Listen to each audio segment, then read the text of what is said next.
आत्ताच्या घडीची विद्यार्थ्यांसंदर्भातील एक धक्कादायक बातमी समोर येते। मालेगाव मनमाडसह नाशिक जिल्ह्यामध्ये तब्बल 66,000 शालेय विद्यार्थी विविध प्रकारच्या आजाराच्या विळख्यात सापडलेत। राष्ट्रीय बाल स्वास्थ्य कार्यक्रमांतर्गत करण्यात आलेल्या आरोग्य तपासणीत ही बाब समोर आली आहे। दरम्यान या बाबीमध्ये आता शिक्षक पालकांमध्ये खळबळ उडाली आहे।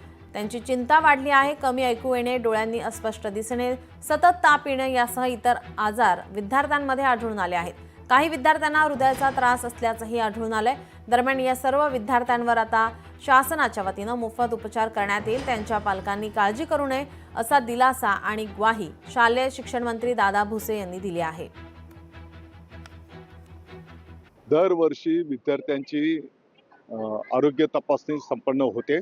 तपासणी केल्याच्या नंतर जर त्या विद्यार्थ्याला पूर्ण बरे करेपर्यंत आवश्यकता असेल, तालुका पातळीवर आवश्यकता असेल, जिल्हा पातळीवर अगदी मोठ्या उपचाराची आवश्यकता असेल तर ते मोठे उपचार पूर्णपणे शासकीय योजनेमधून करून त्या विद्यार्थ्यांना बरं करून त्यांच्या घरापर्यंत सुखरूप सोडेपर्यंत मग आमची शालेय शिक्षण समिती असेल, आमचे गुरुजन असतील, विद्यार्थ्यांचे पालक असतील, यांच्या संयुक्त विद्यमाने हा कार्यक्रम येणाऱ्या काळामध्ये आपण संपन्न करणार आहोत।